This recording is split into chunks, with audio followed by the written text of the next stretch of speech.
वैदिक संस्कृति के अध्येता डॉक्टर अरुण कुमार जायसवाल जी। नमस्कार। नमस्कार। श्रीमद् भगवद गीता के 13वें अध्याय का 5वां एवं 6ठा श्लोक। महाभूतान्यहंकारो बुद्धिर्व्यक्तमेव च इंद्रियाणि दशैकं च पंचचेन्द्रिय गोचरः इच्छा द्वेषः सुखं दुःखं संघातश्चेतना धृतिः एतच्छेत्रं समासेन सविकारमुदाहृतम्। 5 महाभूत अहंकार, बुद्धि और मूल प्रकृति भी तथा 10 इंद्रियां, एक मन और 5 इंद्रियों के विषय अर्थात शब्द, स्पर्श, रूप, रस और गंध तथा इच्छा, द्वेष, सुख, दुख, स्थूल देह का पिंड, चेतना और धृति, इस प्रकार विकारों के सहित यह क्षेत्र संक्षेप में कहा गया। एक प्रश्न है कि हमारे हिंदुस्तान का सांख्य विचार कब का है? साथ ही यह भी बताएं कि वास्तविक आध्यात्मिक ज्ञान कैसे प्राप्त किया जा सकता है। मेरा भी एक प्रश्न है, कुत्ते बिल्ली के मैं और मनुष्य के मैं में क्या अंतर है? साथ ही यह भी बताएं कि इंद्रिय गोचर का क्या अर्थ है। 5वें श्लोक में क्षेत्र का स्वरूप और 6ठे श्लोक में क्षेत्रक विकार समझाया गया है। भगवान इन दोनों श्लोक में कहते हैं क्षेत्र क्या है? महान, आदि मूल तत्व, मूल प्रकृति, अहम भाव, बुद्धि। इसी प्रकार सामान्य अव्यक्त प्रकृति, 10 इंद्रियां और एक मन। इंद्रियों के 5 विषय फिर कहते हैं इच्छा, घृणा, सुख दुख, स्थूल देह का पिंड, बुद्धिमत्ता, शौर्य, धृति। संक्षेप में रूपांतरों, विकारों के साथ यानी जो परिवर्तन होते हैं, क्षेत्र का विवरण कहा गया है। सांख्य के अनुसार जगत में व्यवहार के लिए 24 श्रेणियाँ और 25वीं श्रेणी पुरुष है। सांख्य दर्शन कहता है कि प्रकृति और उसके 23 तत्व, 25वें पुरुष, इसकी प्रकृति शुद्ध चेतन है। 24 श्रेणियों में कोई चेतना नहीं है, वह अचित और अबुद्धि युक्त है। प्रकृति जड़ है, प्रकृति के तत्व जड़ है, वे अनेक रूपों में प्रकृति के विकार हैं। अपने हिंदुस्तान में सांख्य दर्शन द्वारा प्रदत्त ब्रह्मांडीय क्रम विकास अत्यंत प्राचीन शिक्षा है। पश्चिम में 19वीं सदी में यह विकसित हुआ। पश्चिम के ईसाई जगत, अमेरिका के प्रोफेसर एवं आधुनिक स्कूलों में पढ़ाए जाने वाले आधुनिक क्रम विकास के सिद्धांत का प्रतिरोध करते हैं। यदि आप पढ़ाते हैं तो आपको सृष्टि के बारे में बाइबल का सिद्धांत ही पढ़ाना होगा। ईश्वर ने संसार की रचना 6 या 7 दिनों में की। अतः इस समय अमेरिका में एक बड़ा संघर्ष चल रहा है। प्राचीन विचार और आज के वैज्ञानिक पूर्ण तर्कयुक्त सिद्धांतों के बीच टक्कर है। लेकिन भारत देश में ऐसा कभी नहीं हुआ। जब हम ब्रह्मांडीय जैविक विकास क्रम की बात करते हैं तो हमारे स्वयं में दार्शनिक विचार के अनुसार होती है। कल्पना करें इससे कितना बड़ा अंतर आता है जब इस ब्रह्मांड के बारे में वैज्ञानिक विचार और इसी प्रकार आसपास की वस्तुओं के बारे में वैज्ञानिक विचार पर भली भांति विचार किया गया है। अतः सदा से हमारी यह धारणा रही कि अव्यक्त स्थिति से उसकी व्यक्त स्थिति एक उत्पाद है और वह व्यक्त स्थिति गहरे तक और गहराई में जा सकते हैं, तारालोक से हम लेकर घास के गुच्छे तक। तो भगवान कहते हैं पंच महाभूत पृथ्वी, जल, अग्नि, वायु और आकाश, जिसका अर्थ है पदार्थ का अत्यंत सूक्ष्म नाभिकीय आयाम। ये अग्नि, जल, थल आदि भौतिक पदार्थ हैं जिनके द्वारा हम इन्हें इंगित करते हैं, लेकिन अपने मूल रूप में जो वास्तव में ये होते हैं उन्हें पंचभूत कहते हैं या पंच महाभूत। फिर अहंकार में मैं का बोध। ब्रह्मांडीय क्रम विकास में आप मैं नहीं देखते, लेकिन जब आप जैविक क्रम विकास में आते हैं, मानव स्तर पर आते हैं, तो आपको मैं आता हुआ दिखाई देता है। ध्यान रखें, विकास हो रहा है। प्रकृति के विकास में पंच महाभूत आया, अभिव्यक्ति हुई, उसमें मैं कहीं नहीं है। लेकिन जब जैविक विकास हुआ तो वनस्पति आई, पदार्थ आया, तो धीरे धीरे उसमें मैं का अंकुरण आया। जब मनुष्य आता है तो फिर मनुष्य का मैं है।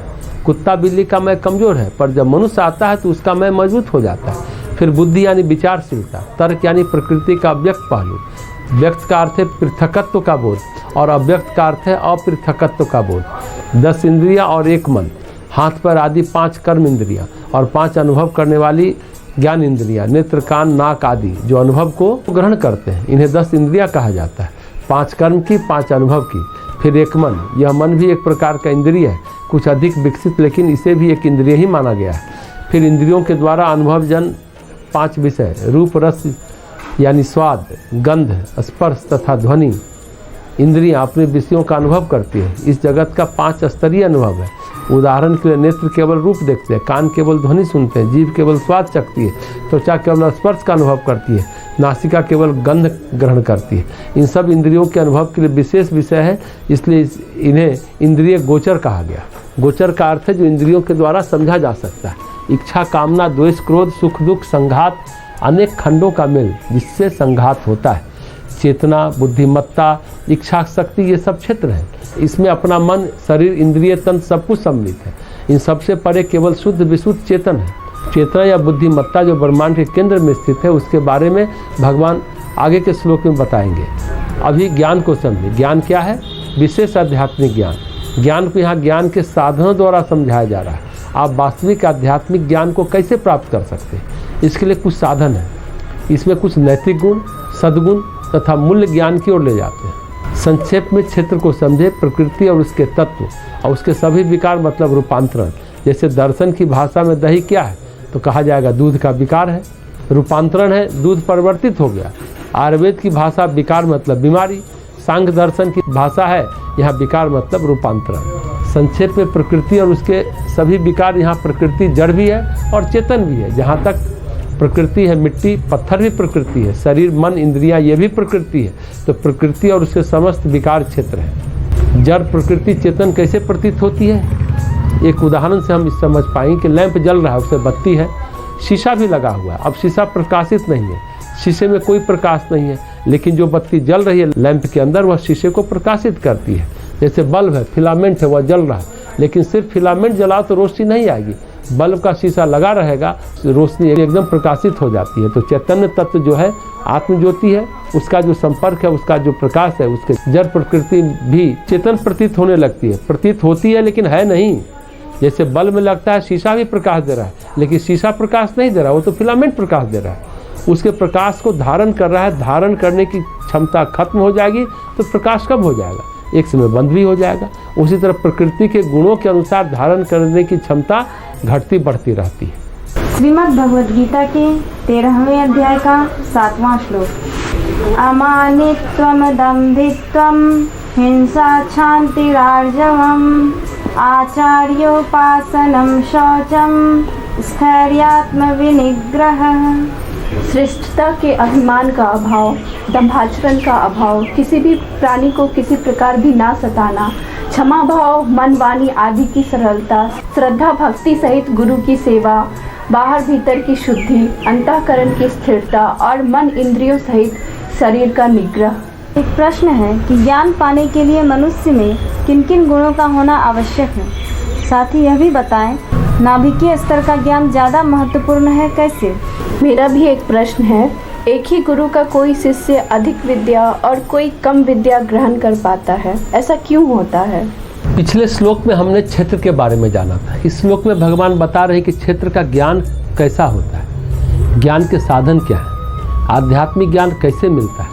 भगवान कहते हैं यह जो ज्ञान है, ज्ञान का अनुभव है। क्षेत्र का ज्ञान, क्षेत्रज्ञ का ज्ञान, वह ऐसे ही किताब पढ़ ले तो ज्ञान नहीं हो जाएगा। यह जानकारी है, जब अनुभव में आएगा तो ज्ञान होगा।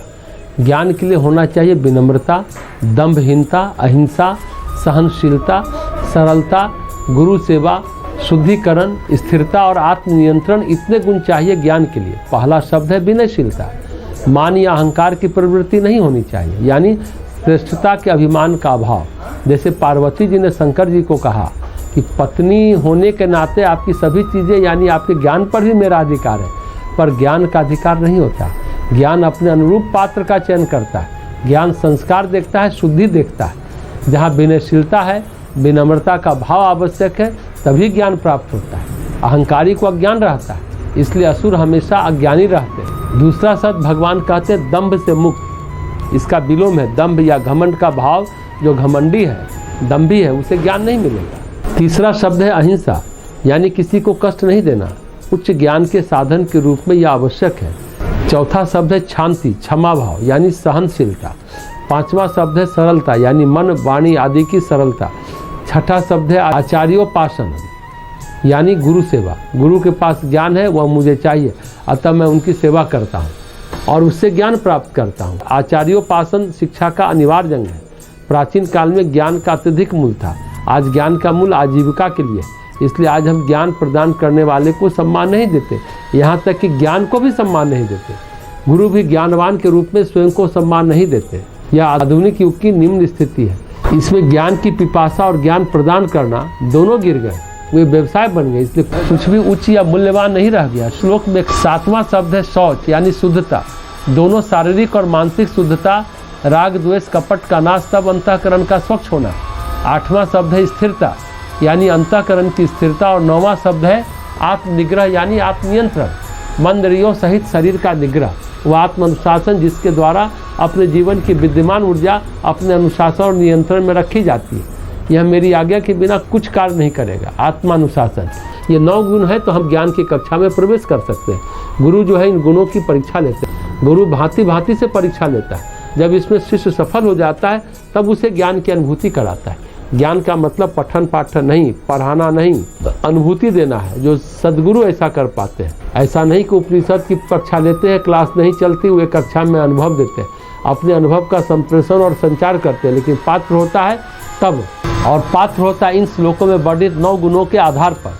अगर ये 9 गुण नहीं है तो पात्र नहीं होगा।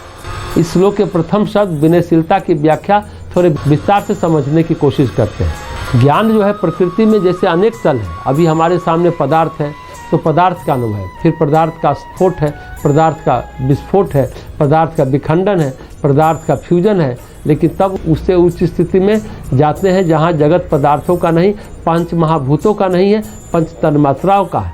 वहाँ पर पदार्थ है ही नहीं, सिर्फ ऊर्जाएँ हैं। ऊर्जाओं का विखंडन नहीं हो सकता। ऊर्जा का तो फ्लो होता है, प्रवाह होता है। जैसे जल तत्व के रूप में नहीं, ऊर्जा के रूप में लेकर सोचे तो जल को कैसे बांटेंगे? प्रवाह है, फ्लो है।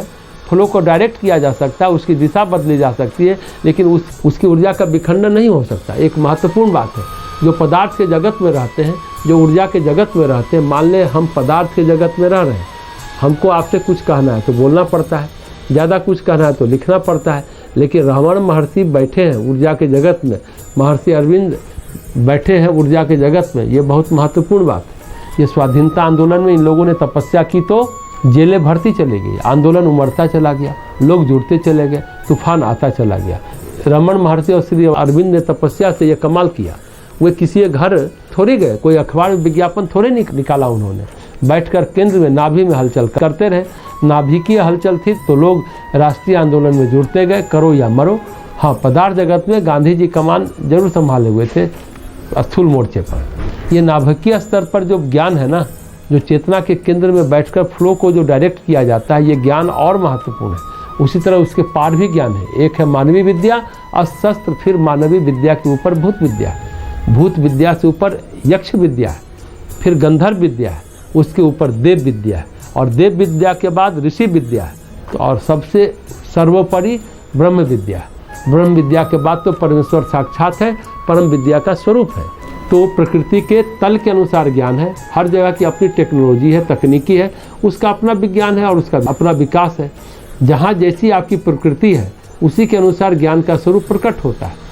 आप गायत्री माता को किस तल पर देखते हैं? बेटा बेटी देने वाली या ब्रह्म विद्या देने वाली, तत्व ज्ञान देने वाली? आपकी चेतना के तल के आधार पर गायत्री माता अपना निर्धारण करती है। और जैसे जैसे प्रकृति के तल को पार करते हैं, ज्ञान का स्वरूप भिन्न हो जाता है। तो विद्या ददाति विनयम जो है, यानी आप विद्यावान हो तो आप विनम्र हो, और अगर विनम्र नहीं है तो आप विद्यावान ही नहीं है। तो विद्या ददाति विनयम और विनयम ददाति पात्रताम, मतलब जितनी विद्या उतना विनय, और जितना विनय उतनी पात्रता, और जितनी पात्रता फिर उतनी विद्या। अगर विनम्रता है तो पात्रता बढ़ती जाएगी, अधिक विद्या के अधिकारी बनते जाएंगे। अर्थात विद्या विनय देती है, विनय से पात्रता आती है, पात्रता से धन प्राप्त होता है, और धन से धर्म होता है, तत्पश्चात सुख की प्राप्ति होती है।